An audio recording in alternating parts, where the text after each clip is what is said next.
Hi, this is Steve with ASCAP. Today I thought I would take you through my workflow for processing narrowband images.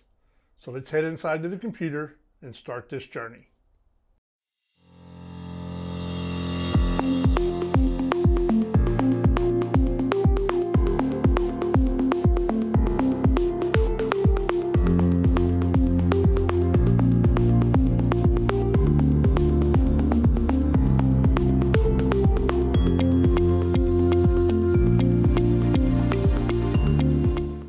Okay, we're back inside now at the computer, and we're going to start through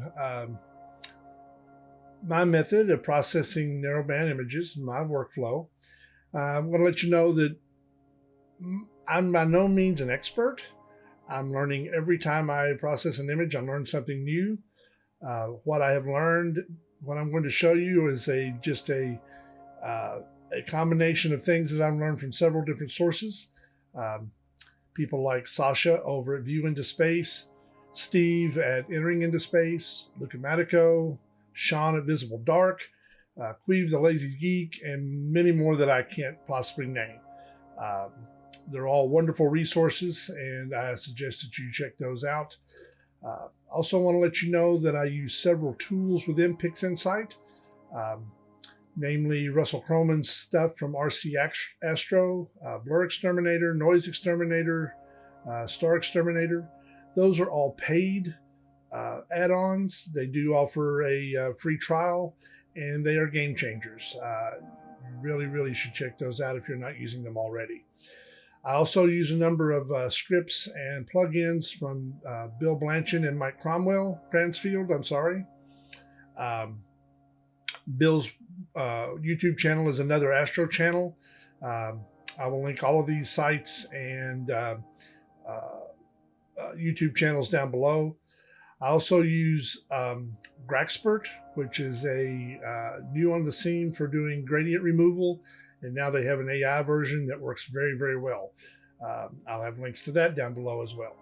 So that all being said, let's move over to our to the computer and Pixinsight screen. I'll show you what we have here. This is SHO data of NGC 7000. I have my sulfur, hydrogen, and oxygen data. There's about 4 hours and 20 minutes of 3-minute exposure, or 5-minute exposures rather, of HA and O3, and about 4 hours and 35 minutes of S2, just because the way the clouds came in. For my stars, I'll be using RGB stars, and these are 30-second exposures for the star field, so that we get the proper color and so forth of the stars. And we'll bring screening those stars back into our final image at the end. All of this data was taken with an Orion 80mm carbon fiber refractor with a 0.8 reducer, a ZWO 294mm camera in BIM 1 mode. So each of the single subs are about 90 meg. So these process pictures are very large. So it takes a little bit of processing. The filters I'm using are Antlia 3nm narrowband filters, and my RGB filters are Beta standard RGB filters.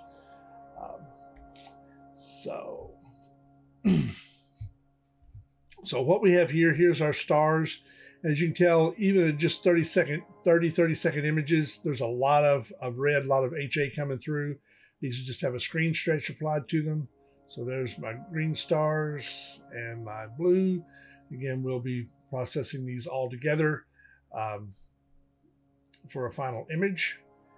And then for my narrowband data, here's my sulfur and my HA and my O3. So when you start processing narrowband, there's a multitude of ways that you can combine these images. The two most popular are SHO and HOO. And the way I proceed is I base that on how much sulfur do I have. And as you can see, there's a lot of sulfur signal in this particular image. So we'll process this in SHO. If it was as an object that had very little sulfur, that might lean itself towards doing an HOO palette. But we'll be going this route today. Okay, we'll go ahead and get started. Don't need to see me here. We'll just go back to my screen and I'll start through the workflow. Now, first of all, I'm not going to be very tedious here. The whole idea is to show you the workflow. Many steps I would normally spend a lot more time on, but then this would be like a 10-hour video, so we won't do that. So first thing I'm going to do is I am going to create a synthetic luminance image by combining the sulfur, the hydrogen, and the oxygen filters into one single image so that I can, and I will use that as a luminance image in our as we go through the processing step. So in order to do that, I need to save each of these out so that I can bring them back in to do the integration. I'm going to go ahead and rename these so that it's just little shorter names. So we'll save the sulfur, save it out. I have a process folder here that I save things into. Create a process folder. There, so there's our sulfur. Just save them out as XISF files, 32-bit. We'll save out our O3. Let's rename it first. Save it out.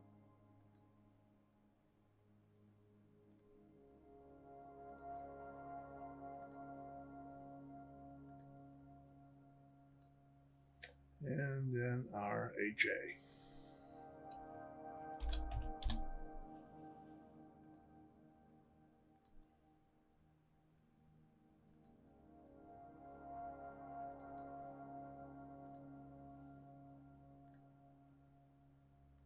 Okay, and we'll tuck these all back up here out of the way.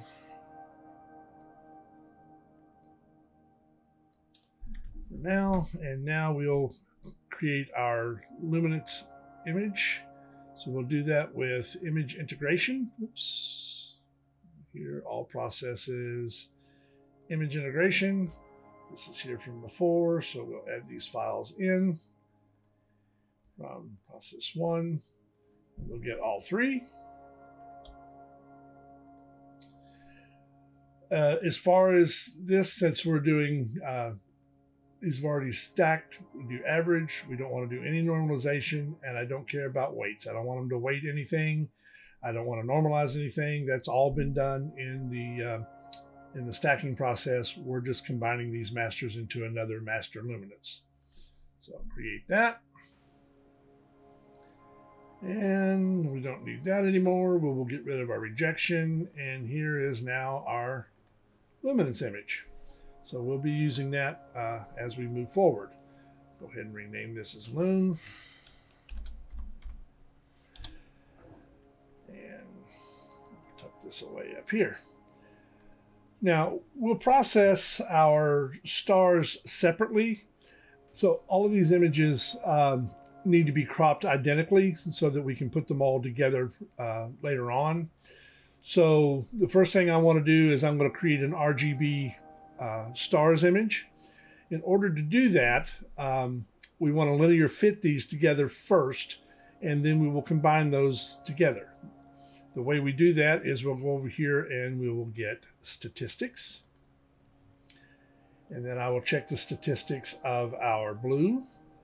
The median is 7.15. We'll look at green. The median is 7.09. And then we'll look at red. And the median of our red is 411. So that's our darkest image. Therefore, that's the image we want to fit the other two to match. So I will go ahead and open up my green and my blue. I'll open up linear fit, and I've just iconized the ones that I use the most over here. A lot of people do that. So here's linear fit. For linear fit, we're going to pick our red. Remember, that was the lowest median. And then we will drop that over onto the blue. Again, these are very large images, so it does take a little bit of processing. The computer I'm using is actually a Ryzen 9 32 core machine with 64 gig of RAM and a 3060 Ti graphics processor, so it's not a shoddy machine. And then we'll do a linear fit over here onto the green. All right, when that's done, we'll go ahead and restretch these just so you can see what we've got. We'll stretch this. All right. Now we're going to crop all of these together. So I'm going to crop I like to do my gradient removal on each individual channel. So we're going to crop all three of our narrowband, our loom, and then we'll go ahead and combine our stars, and then we'll crop the combined image of our stars. So to create our RGB star image, we'll just go to channel combination, and we will pick our red channel, our green channel, and our blue channel.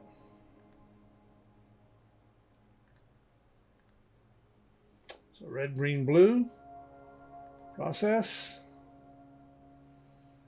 close that out, and here is our RGB stars image. And even at 30 seconds, it's amazing how much hydrogen is in this image. 30-second images. So we'll call this stars.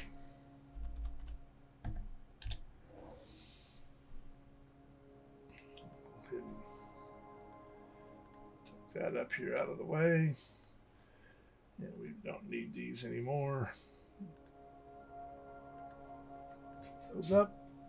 Okay, so now that we have all three of our different images here, we have our stars, we have our luminosity, and then we have our SH and O files here. So as you can see, oops, my mouse to cooperate, we do have some stacking artifacts, and we want all of these to be cropped exactly the same. So the way that we do that is we'll pull dynamic crop, and it really doesn't matter. I'm going to go ahead and do it on this HA. I'm going to bring up this corner to make sure I get rid of those stacking artifacts, and I'll go up here and grab this corner just to get it all out. I don't want to cut off too much because I want to get this nebulosity that's up here in the corner. Now we want them all the same, so now we're going to go pull up our S2, and we're going to drag this little triangle over to S2. We're going to get an error that's going to tell us, or a warning that says we're going to lose our asymmetric solution. That's okay. We'll fix this later on. All right. So there's our S2. We can put that up. We'll do the same thing to O3. Drag it up to it. Same message. Okay. Put it up. We'll do our loom. Now, we didn't get the message on this one because we created this image, so it didn't have an astrometric solution associated with it. And we're going to do the same thing to our stars.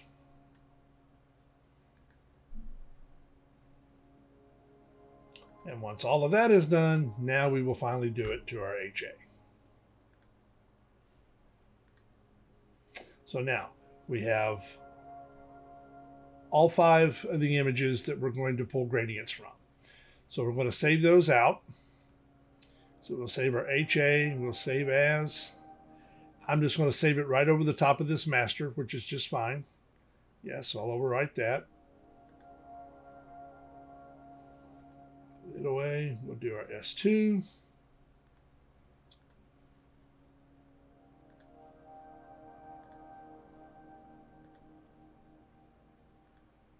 Our O3.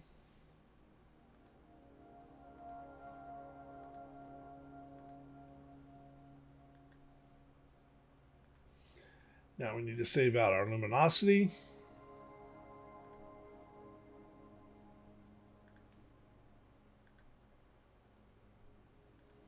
And our stars.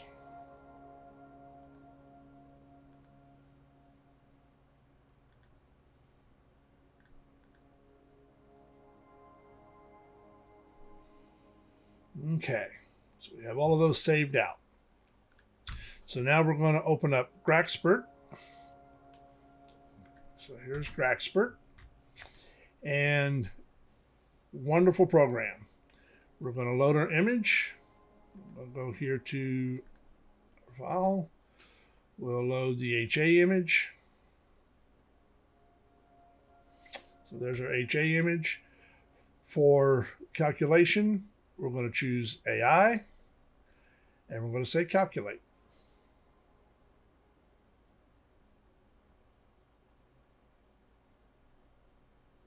Easy peasy. So there's our processed image. And here's the background that it took out. And back to the original if you want to see that. So there's our process image. Look how it evened that out. We'll save processed. It's going to save it as the same name. It's going to add GraXpert to it. So we'll do that to each one of our images. And these are being saved back as a 32-bit XISF file. So it's native right back into Pixinsight. So we'll save our processed again. As you can see, I've done the others. I didn't make you sit through that. We'll save those. And we are done with there. So now I'll take and bring in these GraXpert files back into Pixinsight. So we'll bring those in.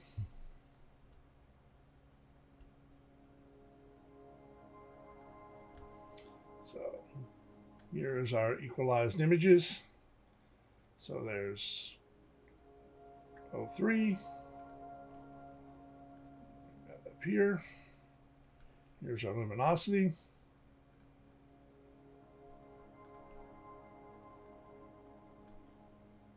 Our HA.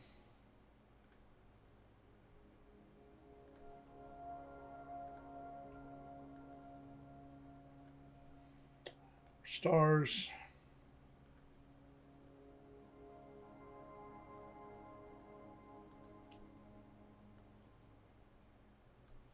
And finally our sulfur.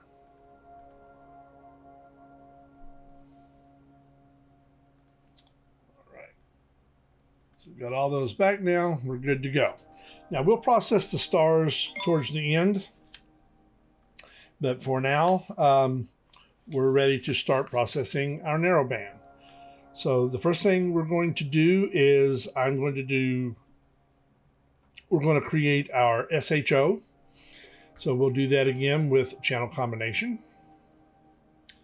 So channel combination, and we will bring in for our sulfur. We want the GraXpert version. For H, our hydrogen, and our oxygen. Again, these are the normalized ones. Now, you could have combined these first after you've cropped them, taken them to GraXpert and done them just done one image. I like doing the separate channels. I don't know that there's a benefit one to the other. But here we will create our SHO image. Done with that. And here is our nice green SHO image, as we expected. It's a lot of hydrogen, so it's in the green channel. It's going to be green. So my next steps are going to be both to our SHO. Let's go ahead and rename this. And to my loom. So we're going to be doing the same steps pretty much for the next few steps to each of these. So for first thing we're going to do is we're going to run Blur Exterminator. Now, with Blur Exterminator, Russell Croman suggests that you create your own PSF.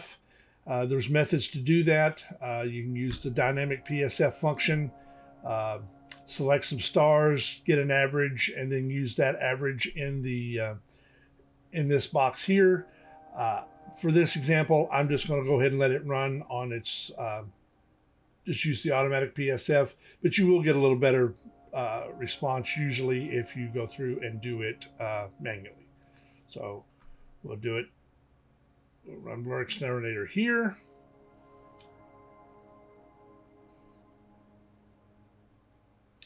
And if you have a graphics processor and you set up it has to be an NVIDIA graphics processor. And if you set up the CUDA acceleration, it makes a huge difference. If you see here these numbers going up, it just takes a couple of seconds. This is, again, a very, very large image. And it's only going to take a few seconds to get done, less than a minute probably here to finish. Without the acceleration, it would take several minutes to finish.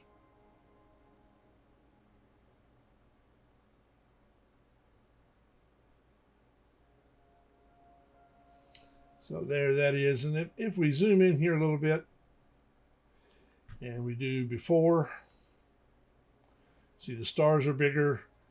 If we go after, the stars tighten up and all this structure gets much nicer. And talking about the file sizes, just to give you, if you didn't pay attention, the RGB stars, this is a half a gig. Our individual files here, 173 meg. So a lot of space, a lot of data here. We're going to do the same thing now over on the Loom. Okay, that's completed. The next process I'm going to run is Noise Exterminator. So we're going to clean up some noise in each of these.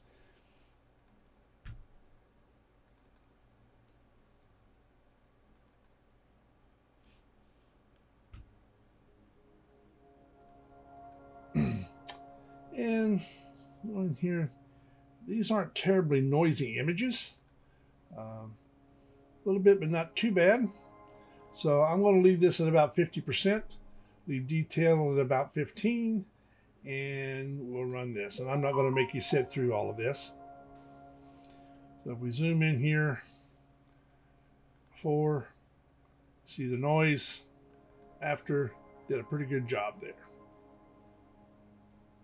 Okay. I'm going to do the same thing to the Loom, and I'll speed this up. And now that that's complete, the next thing we're going to do is we're going to get rid of our stars. And I'm using Star Exterminator. Now you could do this with StarNet, which is a free plugin, but Star Exterminator does a much better job. Now, you can generate a star map if you want to keep the stars. We don't need those. Remember, we did our RGB stars separately. So only thing I need to do is drag and drop, and we will have a starless image. I'll speed this process up.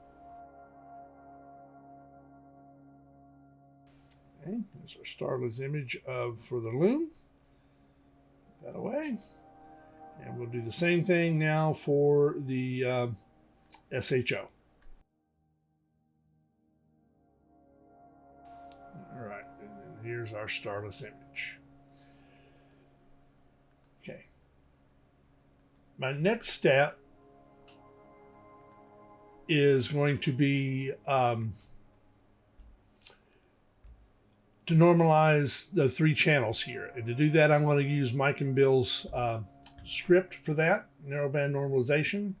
I've got an icon for it, but you can find it once you've got it installed under Processes, All Processes, and Narrowband Normalization. Where'd it go? There. So again, this works on multiple palettes.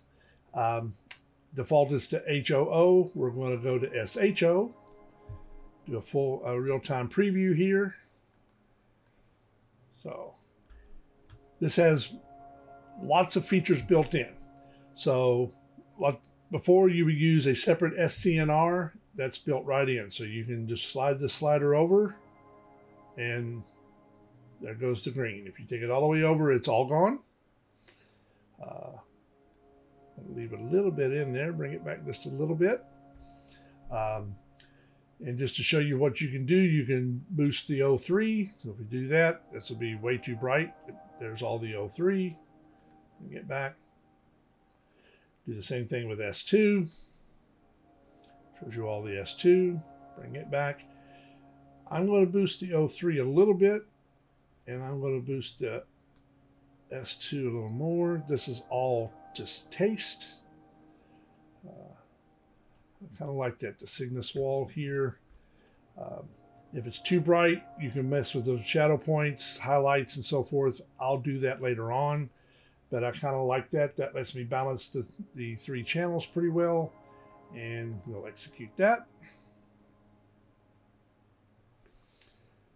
There's the preview, and now it's time to stretch our image. So we will turn off the screen transfer function. And for stretching, I am going to use the generalized hyperbolic stretch. So processes and generalized hyperbolic stretch. So bring that up. We'll open up our preview. Again, I'm not going to go through the specifics of why I'm doing what I'm doing, but I'll do a very quick stretch here. Again, normally I'd probably spend a little more time. Let's see here. So we're about side. See the SCP. First time I'll run up about 9 and start my stretch.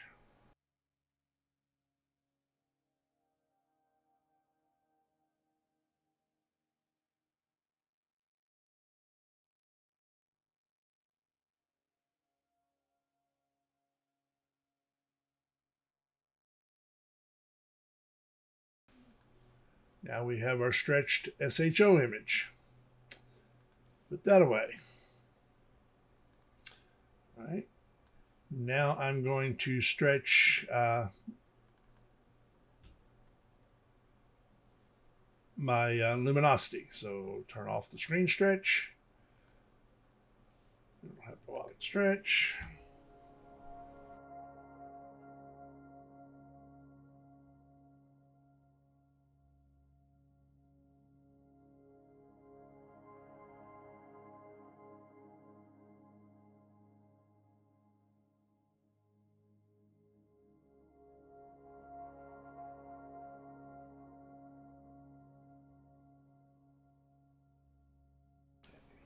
All right.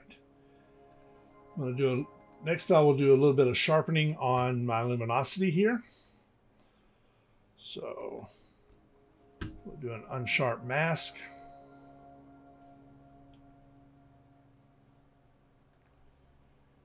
And usually set that to about, what usually works is about 2.5. Time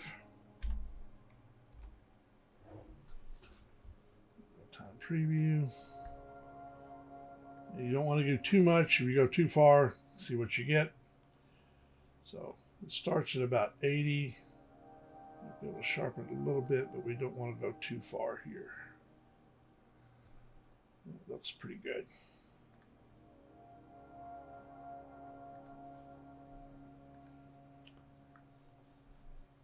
Okay.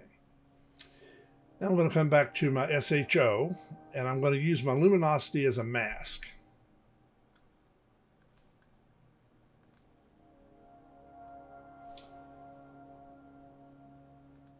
So, don't need to see the mask, so we can hide that. And I'm going to use curves. And basically, I want to kind of darken the background here a little bit. So, RGB, down a little bit of an S curve. Lighten up those points, bring the background a little bit darker. Very good.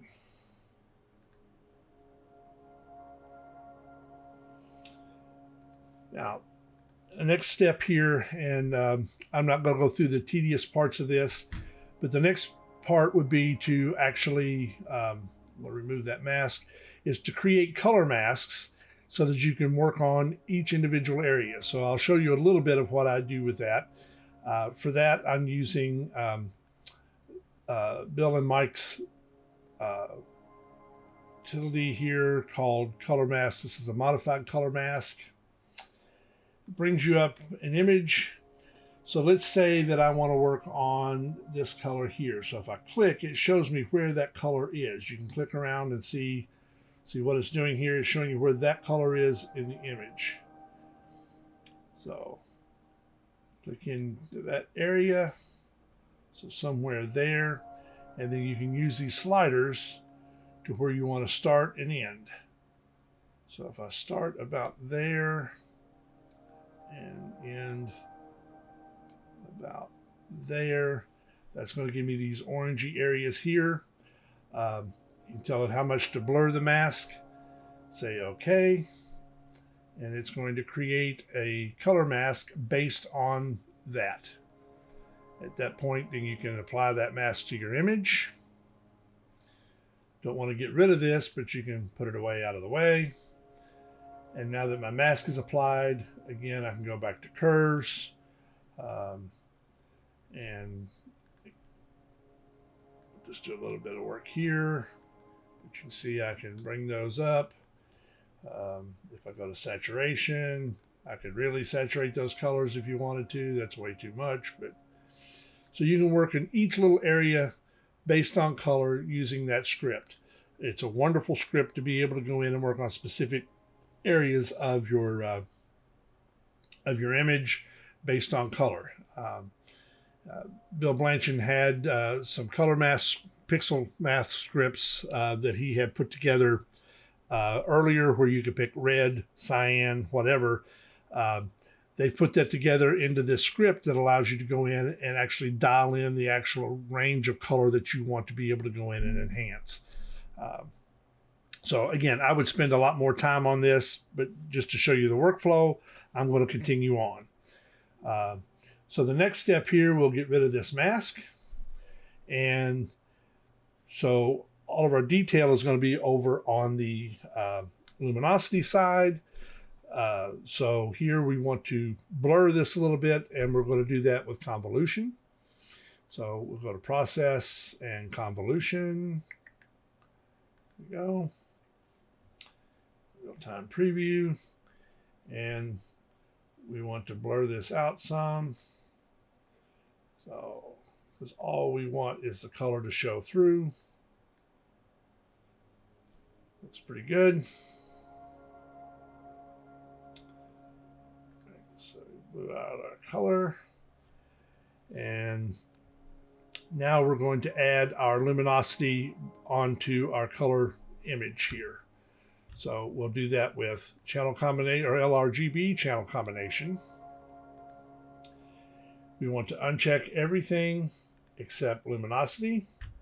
And for our luminosity, we're going to pick our Loom, which remember is our GraXpert version.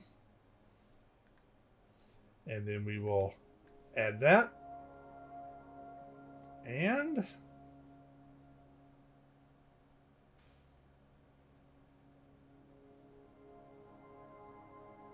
boom. There's our image. Again, I would have spent a lot more time on this, but this again is just to show you the workflow. So now that we've got our image here, we'll do a little bit more to it. Run local histogram transformation. Kind of do a little sharpening there. Get a little contrast out of it. So local histogram equalization. So you first bring this up. Yeah, whoa. We're going to change this to the first one to 150 and an amount about 1.3 usually works. And that looks pretty nice.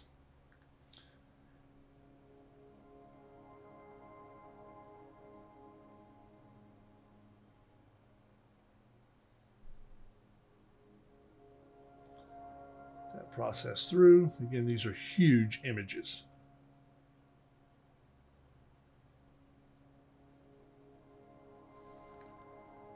Do the same thing here at 50. Some of the smaller structures, apply that.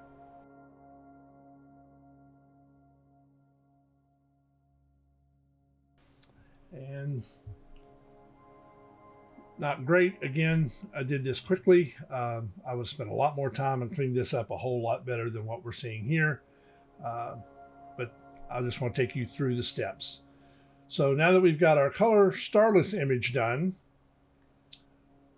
now we need to complete our stars. So here's our stars. They're not stretched. Remember, the only thing that we've done for these is we combined the 3 channels. We did linear fit. We combined the 3 channels. We took it over the combined channel over into GraXpert, took out our gradient. So now the next thing that we want to do is we want to run this through SPCC. Now, in order to do that, we need some information. The easiest way to do this is to bring up one of your, doesn't matter which one, just bring up one of your light frames. I'm just going to pull one in here, pull it into Pixinsight. I don't care which frame it is. We want to go up to Fits Header and drag that information over onto our stars. Okay. That gives us all of the information that we need about our telescope, where it was in the sky, our pixel size, all of that information is now been brought over to this because these were all shot in this with the same area. So we just need to bring that data over. Once we do that, we need to run Image Solver. So we can go to Image Analysis, Image Solver. Uncheck that if it's checked. And all of this information is now here because we drug that Fits Header over to this image. So it's all there for us. We're ready to go. So only thing we need to do is say, okay, and let it run its plate solve of this image for us. We'll speed this up for you.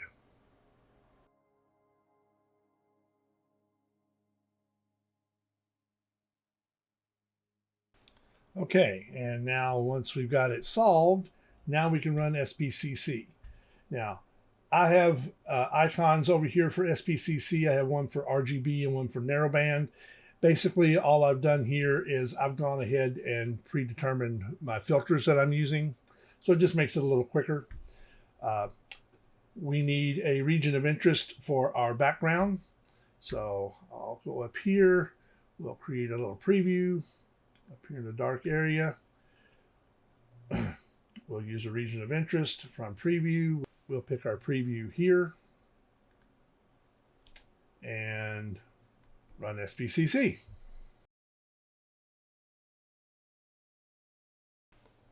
All right, and that's complete. I got a graph over here where you can see it. There's our spread graph. Take and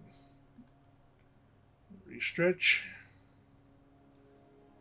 All right, so now we've got a color stabilized image. So now we want to extract our stars from that. So once again, we're going to use Star Exterminator. The difference is this time we want to generate our star map. And that's the only thing we're going to want. The starless image will go away. We don't really need it anymore. So drag that over and we'll create our stars. All right, so here is our stars. A lot of stars in that area. I'm going to rename this RGB stars. Okay. And now we need to stretch this image.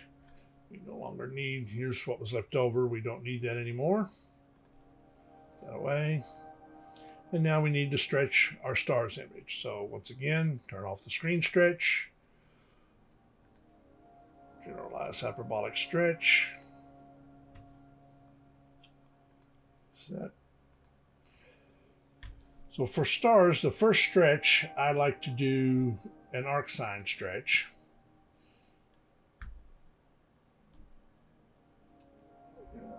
We'll stretch just a little bit here. Pull these over. Start seeing our stars. We don't want them to be bloated. We just want to get them started here. So that preserves our color, does a pretty good job. Process that. Reset. Set our symmetry point back over here right to the edge. Let's zoom in a little bit. Right to the edge.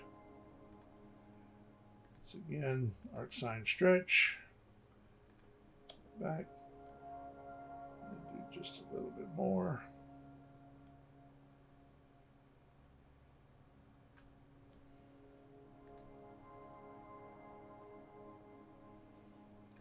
Set. Zoom in a little, right off to the side. And now we'll do a generalized stretch. Let it up to about 5, a little about 4 or so.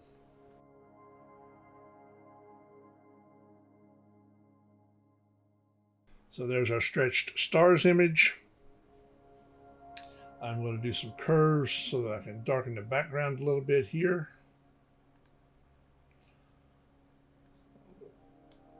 Background down some.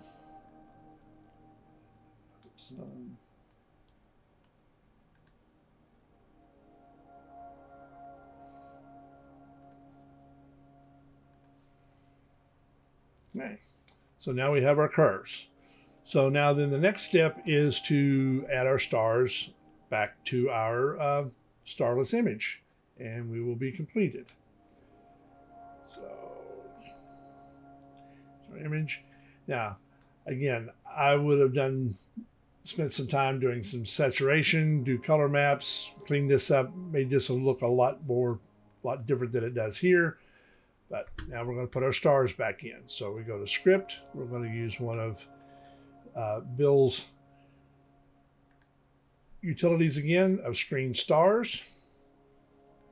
So we're going to pick our starless view is the SHO.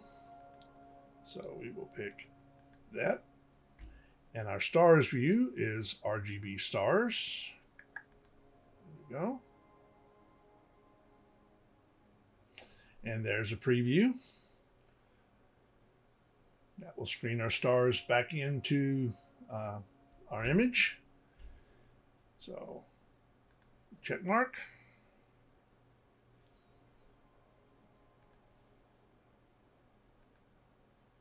And there's our starry image now. These up. That looks pretty good to me. If we wanted to do some star reduction, we could do that as well. We'll do that real quick here under utilities. Again, one of Bill's routines, star reduction. It's really, really nice routine here. So we'll pick our starry view is starry, which is fine. It shows you a preview over here. I don't have a starless image of this image, so we can generate one, and it gives you the choice of what you want to use to generate it. So we'll use Star Exterminator, so we'll let it do its thing here.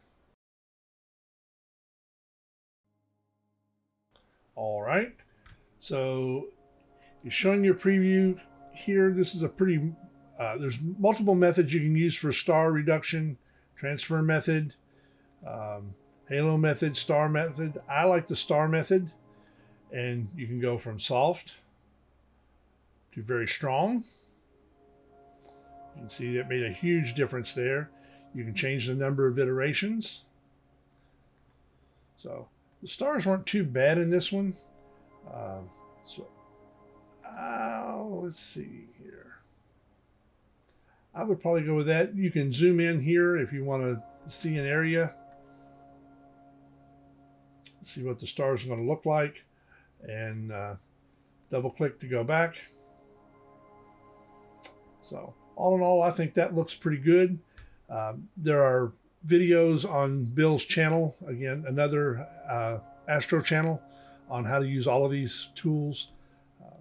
That check mark, and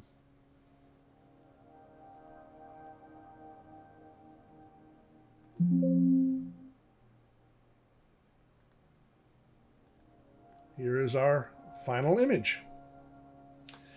So again, it's a little bit of a long video, but it was, I